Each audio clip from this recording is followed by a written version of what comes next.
अस्सलामुअलैकुम वरहमतुल्लाहि वबरकातुह। मुहतरम सामीन, उम्मीद है कि आप हज़रात खैर वाफ़ियत से होंगे। अल्लाह ताला आप सभी को सही सलामत रखे और अल्लाह ताला सेहत तंदुरुस्ती अता फ़रमाएँ। बहुत से लोग बीमार हैं, घरों में, अस्पतालों में, दुआ कीजिए अल्लाह ताला सभी को शिफ़ाए कुल्ले आजिला मुस्तमिर्रा दाइमा नसीब फ़रमाएँ। और जो लोग भी हज 2024 में जाने का इरादा रखते हैं, फ़ारम भरा है, अल्लाह ताला सभी को अपने घर की हाज़िरी के लिए कबूल फ़रमाए और अल्लाह ताला सभी का सिलेक्शन करा दे। दोस्तों, आज मुझे दिन में वक्त नहीं मिला, मशगूल था हाजियों के काम में ही। तो अब मैंने सोचा कि चलो आप हज़रात के बहुत सारे सवालात आए हैं, उनका जवाब दे देते हैं। तो बहुत ही कीमती सवालात आपने पूछे हैं, एक एक करके मैं जवाब देने की कोशिश करूँगा। एक भाई ने कहा है कि जिससे कि कोटा 1 लाख, जैसा कि कोटा 1,47,000 है, तो इसमें 1,47,000 हाजी गिने जाएंगे या फिर 1,47,000 फार्म भरे जाएंगे। फार्म तो ज़्यादा भरे जाएंगे भाई, फार्म तो जितना कोटा होता है उससे ज़्यादा भरे जाते हैं। लेकिन जब फार्म ज़्यादा हो जाते हैं कोटे से, तो उसके बाद कुरानंदाज़ी जब भी तो होती है। अगर फार्म कम आए तो फिर जो है सभी का सिलेक्शन बग़ैर कुरानंदाज़ी के हो जाता है। फार्म ज़्यादा भरे जाते हैं और हज कमेटी का जो कोटा है वो कम है, तो फिर कुरानंदाज़ी होती है। एक भाई ने कहा है कि हाजी साहब 19 तारीख को फार्म भरा था मध्य प्रदेश से और अभी तक कवर नंबर नहीं आया है। भाई कवर नंबर आ जाएगा, बेफिक्र रहें, कवर नंबर की ज़्यादा टेंशन ना लें। कवर नंबर बराबर दिए जा रहे हैं, मुस्तकिल इसके ऊपर काम हो रहा है। आप हज़रात थोड़ा सब्र रखें, इंशाअल्लाह आ जाएगा।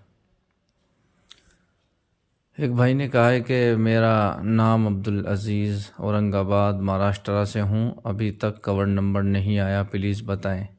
जी आ जाएगा कवर नंबर।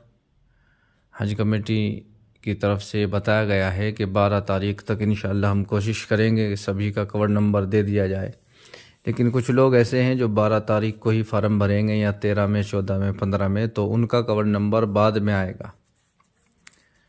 एक भाई ने सवाल किया है कि हज़रत क्या फ़्लाइट 2023 के मुताबिक ही जाएगी? क्या राजस्थान से पहले मदीना गई थी सब फ़्लाइट को, क्या इस बार भी ऐसा ही होगा क्या? भाई 28 तारीख में सर्कुलर नंबर 2 आया है, उसके अंदर फ़्लाइटें बताई गई है कि पहले फ़्लाइट कहाँ जाएगी, कौन से जो है एयरपोर्ट से पहले मदीना जाएगी और कौन से जद्दा जाएगी। आप सर्कुलर नंबर 2 डाउनलोड करके उसे अच्छी तरह से पढ़ लें। इसी तरीके से एक भाई ने कहा है कि भाई वेस्ट बंगाल में कब कवर नंबर आएगा? भाई कवर नंबर तो बंगाल के भी आ रहे हैं, स्टेट वाइज सभी के आ रहे हैं। जब हम फार्म भरते हैं तो हमारा फार्म जो है सेंट्रल जो हज कमेटी है बम्बई में पहुंचता है और वहां से वो स्टेट हज कमेटी को पहुंचाते हैं और फिर वहां से वो हमारे कागजात डॉक्यूमेंट चेक करके फिर जो है कवर नंबर जनरेट किया जाता है। एक भाई ने कहा है कि एक अंदाज़ा बताएं कि हज के लिए किस मंथ में रवानगी होती है दिल्ली से? भाई इसका जो है पूरा अंदाज़ा मैंने हर साल किया है। ईद उल फित्र के सही 1 महीने बाद जो है हाजी जाना शुरू हो जाते हैं और पहला नंबर जो है वो दिल्ली का ही आता है और दिल्ली से जो फ़्लाइट जाएगी वो डायरेक्ट मदीना जाएगी। इसी तरीके से एक भाई ने पूछा है कि हमने 11 दिसंबर को फार्म भरा था कर्नाटका और अभी तक जो है कवर नंबर नहीं आया। भाई कवर नंबर आ जाएगा आपका भी। कर्नाटक वालों के कवर नंबर आना शुरू हो गए हैं, बहुत सारे साथियों के आ गए हैं, आपका भी आ जाएगा इंशाल्लाह। एक भाई ने कहा कि हज़रत अस्सलाम वालेकुम वालेकुम, क्या 2024 में हज 50,000 सस्ता होगा? हज कमेटी ने कम किया है, मेहरबानी करके बताएं। भाई देखिए, पिछले साल भी हज कमेटी ऑफ इंडिया ने ये कहा था कि 2022 से 2023 हज जो है वो 50,000 रुपये सस्ता होगा और सब इसी इंतज़ार में थे कि भाई सस्ता होगा। लेकिन पता ये चला कि जितना महंगा पिछले साल हज हुआ है इतना महंगा कभी ज़िंदगी में पहले हुआ ही नहीं।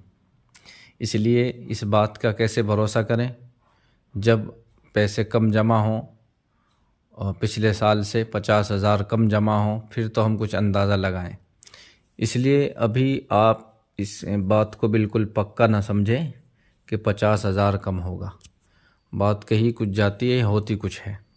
असल तो पता जब चलेगा जब फाइनल जो है ये ऐलान हो जाएगा कि कितनी जो है आपको किस्त जमा करनी है, कितना कॉस्ट जमा करनी है, उस वक्त ही अंदाज़ा लगेगा।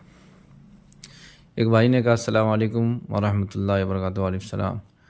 हज़रत कवर नंबर आने के बाद कितने दिन के बाद पैसा जमा होगा? दूसरी बात ये पूछना है कि अगर पैसे का इंतज़ाम ना हो पाए तो क्या उसको कैंसिल किया जा सकता है? मेहरबानी करके बता दीजिए। जी, कवर नंबर आने के बाद पैसा नहीं बल्कि फार्म कंप्लीट हो जाएंगे, और पैसे का नंबर तो जब आएगा कि आपका सिलेक्शन हो जाए, आपका कुर्रे में नाम आ जाए, जभी तो आप पैसे जमा करेंगे। आपका नाम ही नहीं आया तो पैसे कैसे जमा करेंगे? मुझे उम्मीद ये है कि फरवरी के शुरू में पहली किस्त जमा होगी जो 81,800 रुपये की होगी तकरीबन।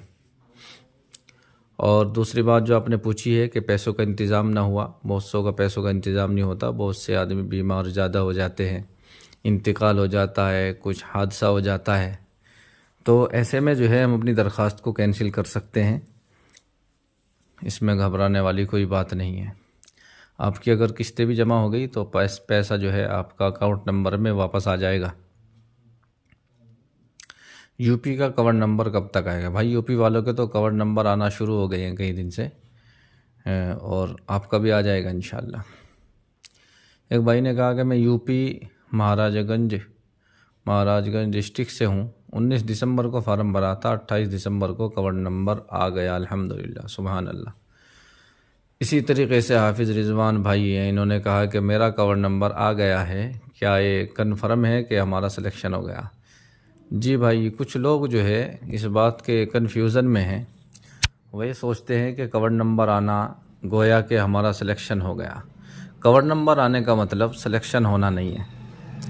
कवर नंबर जो है आपका अपना स्टेटस चेक करने के लिए होता है कि आप अपना स्टेटस चेक करें कि आपकी जो है हज की कार्रवाई हज कमेटी ने कहाँ तक पहुँचाई है और क्या क्या काम आपका हो गया है। आप कवर नंबर डालकर चेक कर सकते हैं। इससे सिलेक्शन नहीं होता, सिलेक्शन आपका कुरानंदाजी में होगा।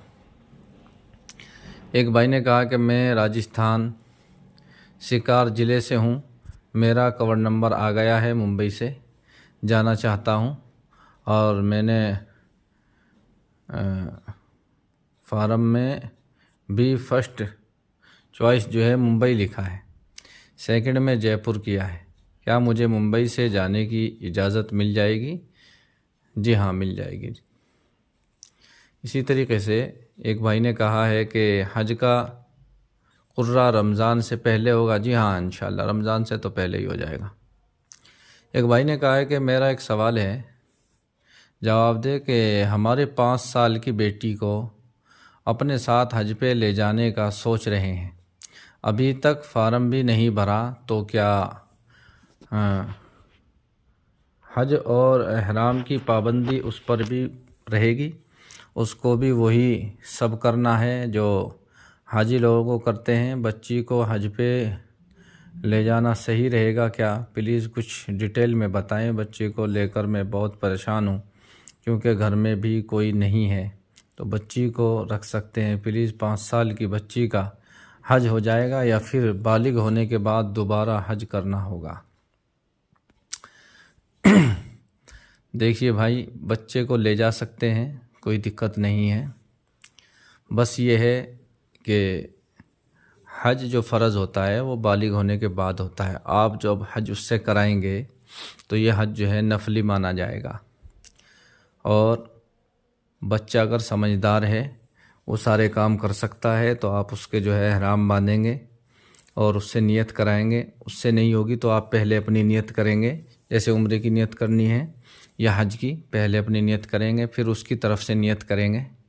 और जो है जैसे तवाफ़ करेंगे, तवाफ़ में पहले अपनी नियत करेंगे फिर उसकी करेंगे। और जो 2 रकात वाजिब तवाफ़ है वो बच्चे से ही आपको पढ़वानी है। और अगर बच्चा ज़्यादा ही ना समझ है, नहीं पढ़ सकता, तो वो उसके ऊपर माफ़ है, उसे आप नहीं पढ़ सकते। आपको जो है जो काम वो नहीं कर सकता वो आपको करना पड़ेगा। अगर उससे कुछ गलती हो गई तो उसके ऊपर जो है कोई जज़ा यानी कोई जुर्माना जैसे दम होता है वो बच्ची के ऊपर नहीं पड़ेगा। और उसका जो हज होगा वो नफली होगा और उसका सवाब उसके माँ बाप को मिलेगा। इसी तरीके से एक भाई ने कहा कि अस्सलाम वालेकुम अस्सलाम, हम अलवर राजस्थान से हैं, हमारा कवर नंबर आ गया है, अल्लाह का शुक्र है, दुआ करना नंबर भी आ जाए। इंशाल्लाह ज़रूर आएगा भाई, बेफ़िक्र रहे इंशाल्लाह। इसी तरीके से एक भाई ने, ज़ुबैर ख़ान भाई है, इन्होंने कहा कि किस किस के कवर नंबर आ गए हैं दिल्ली वालों के। भाई जिसके कवर नंबर आए हैं वो कमेंट में बता दें। एक भाई ने कहा है कि मेरे अम्मी 70 प्लस के हैं और मैं 50 का हूँ, क्या मैं उनके साथ में हज पर जा सकता हूँ? जी हाँ, आप 70 प्लस कैटेगरी में जो है फार्म भरेंगे और आपका डायरेक्ट सिलेक्शन होगा, आपको कुरानंदाज़ी की ज़रूरत नहीं है। इसी तरीके से एक भाई ने कहा कि हाजी साहब, मैं मोहम्मद रिजवान, डिस्ट्रिक्ट डोडा, जम्मू कश्मीर से, मेरी गुजारिश है कि अगर फार्म कागजात रिजेक्ट हुए तब भी कवर नंबर आ जाएगा। भाई फिर कवर नंबर का क्या करोगे? जब आपके फार्म में कुछ गलती होगी तो हज कमेटी की तरफ से आपको फ़ोन आएगा कि आपकी ये गलती है, इसे दुरुस्त कर लीजिए, और रिजेक्ट होने का मैसेज आ जाएगा। इसी तरीके से एक भाई ने कहा कि मेरी बेटी की उम्र 14 साल है, क्या उसका भी वैक्सीन सर्टिफिकेट लगेगा? जी हाँ, 12 साल से अगर एक दिन भी ऊपर कोई बच्चा है तो उसका वैक्सीन सर्टिफिकेट आपको बनवाना ज़रूरी है। 12 साल से कम बच्चे का वैक्सीन सर्टिफिकेट नहीं बनेगा और न उसकी ज़रूरत है। इसी तरीके से एक भाई ने कहा है कि मौलवी साहब, एक मस्जिद के इमाम साहब हैं, 70 प्लस हैं, उनको हज पर भेजना चाहता हूँ, क्या उनको कोई डिस्काउंट या कुछ रियायत जो है मिलती है? बताएं भाई, कोई रियायत जो है सरकार की तरफ से नहीं मिलती। 70 प्लस के साथ में एक आदमी और भेजना पड़ेगा आपको। 70 प्लस वाला आदमी अकेला नहीं जा सकता, एक खिदमतगार उसके साथ चाहिए, हज कमेटी की शर्त है। और उनका डायरेक्ट सिलेक्शन होगा, यानी मंजूरी उनकी बिल्कुल पक्की है, ज़रूर आएगी। तो इसके अंदर कोई छूट नहीं मिलेगी, जो भी सबके लिए रेट है और वही रहेगा इनके लिए भी। इसी तरीके से एक भाई ने कहा, अस्सलाम वालेकुम। वालेकुम सलाम, मैं सहारनपुर से हूँ, मैंने 13 दिसंबर को फार्म भरा था, मेरा कवर नंबर नहीं आया। इंशाल्लाह आ जाएगा। कभी कभी जो है आगे पीछे हो जाता है, लिस्ट ऊपर नीचे हो जाती है, वरना नंबर से एक तरफ से ही सबको कवर नंबर दिया जा रहा है। इसी तरीके से एक भाई ने कहा कि मेरा कवर नंबर चेक कैसे करना है? भाई इसके लिए आपको गूगल पर जाकर हज कमेटी ऑफ इंडिया लिखना है, सबसे ऊपर जो वेबसाइट आएगी उसके ऊपर क्लिक करना है। उसके ऊपर क्लिक करने के बाद आप जैसे ही नीचे जाएंगे तो नीचे इंक्वायरी का ऑप्शन है, आप उसके ऊपर क्लिक करके वहाँ पर अपना कवर नंबर डालकर सेंड डिटेल पर क्लिक करेंगे तो आपकी डिटेल खुलकर सामने आ जाएगी। एक भाई ने कहा कि मुज़दलिफ़ा में कैसे खाना है? आपने कहा कि नहीं मिलेगा। जी वहाँ अरफात में इस कदर खाना मिलता है, इस कदर खाना मिलता है कि आप सोच भी नहीं सकते। आदमी पूरा छका रहता है, मगरिब के टाइम वहाँ से निकलता है और वहाँ पहुँच जाता है, और वहाँ ये 3-4 घंटे 11-12 बजे तक तो वहाँ पहुँचते हैं, और ये 2-3 घंटे वहाँ रहना होता है। फजर के बाद फिर वहाँ से चल देते हैं। तो इसमें खाने की कोई ख़ास ज़रूरत नहीं होती, और बहुत से लोग बांटते भी रहते हैं, पानी बांटते रहते हैं, खाना भी, लेकिन मुस्तकिल कोई इंतज़ाम वहाँ नहीं होता और न ज़रूरत पड़ती है। इसी तरीके से एक भाई ने कहा कि मेरा कवर नंबर भी आ गया है, अल्हम्दुलिल्लाह। इसी तरीके से एक भाई ने कहा कि हज के 2024 में 2025 में 25 जनवरी होगा, तो क्या पासपोर्ट रिन्यूअल कराना होगा?